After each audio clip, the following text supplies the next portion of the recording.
एक बार की बात है, एक गांव में एक किसान रहता था। उस किसान को जानवर पालने का बहुत शौक था। उसके पास पहले से ही बहुत सारी भैंसें थी जिनका दूध बेचकर वह अपना घर चलाया करता था। तो एक दिन उस किसान ने एक खरगोश और बंदर को भी अपने घर में पाल लिया। अब काफी दिन गुजरने के बाद उस किसान ने उस खरगोश और बंदर के साथ खेलने का सोचा। उस किसान ने अपने खेत में बहुत सारे छोटे छोटे गड्ढे कर दिए और फिर उन गड्ढों पर मिट्टी डालकर उन गड्ढों को बंद कर दिया और किसी एक गड्ढे में उस किसान ने एक जार को छुपा दिया। अब उस किसान ने खरगोश और बंदर को अपने पास बुलाया।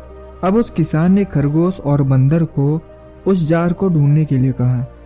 खरगोश बहुत ही कॉन्फिडेंस था और उसे अपने आप पर बहुत ही विश्वास था। उसने एक एक गड्ढों को खोदना शुरू किया और जार ढूंढने लगा।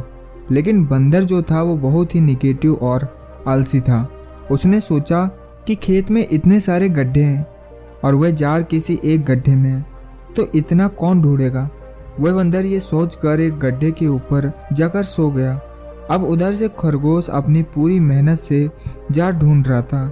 एक एक करके खरगोश ने बहुत सारे गड्ढे देख लिए, लेकिन उसे किसी भी गड्ढे में जार नहीं मिला। सिर्फ एक गड्ढा बाकी रह गया था जिसके ऊपर वो बंदर सो रहा था।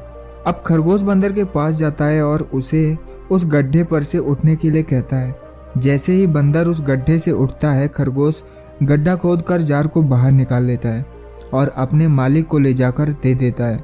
बंदर ये देखकर हैरान हो जाता है कि जिस गड्ढे के ऊपर वह इतनी देर से सो रहा था, जार उसी गड्ढे के अंदर था। अगर वह सिर्फ एक बार खोद कर देख लेता तो जार उसे मिल जाता और वह मालिक की नज़रों में बड़ा बन जाता। यही सोचकर वह अपने किए पर पछता रहा था। दोस्तों, इस कहानी से हमें 3 बहुत बड़ी सीखें मिलती हैं। पहली यह है कि हमें कभी भी अपने काम के प्रति निगेटिव नहीं सोचना चाहिए।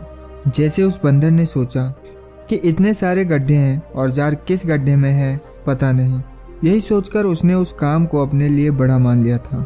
और दूसरी सीख हमें इस कहानी से ये मिलती है कि हमें एटलीस्ट कोशिश तो करनी ही चाहिए, क्योंकि हम जब तक कोशिश ही नहीं करेंगे किस्मत भी हमारा साथ नहीं देगी।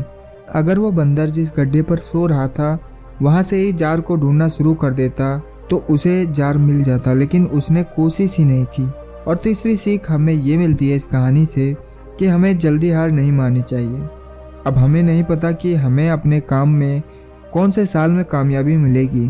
वह 2025 हो सकता है, 2030 हो सकता है या फिर 2032 भी हो सकता है, लेकिन हमें कामयाबी तभी मिलेगी जब हम पॉजिटिव सोच के साथ में कोशिश करते रहेंगे और हार नहीं मानेंगे।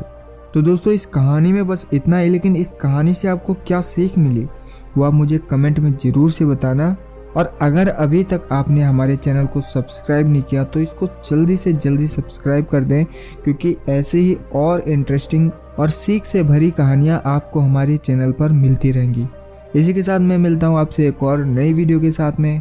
तब तक के लिए अपना ख्याल रखें।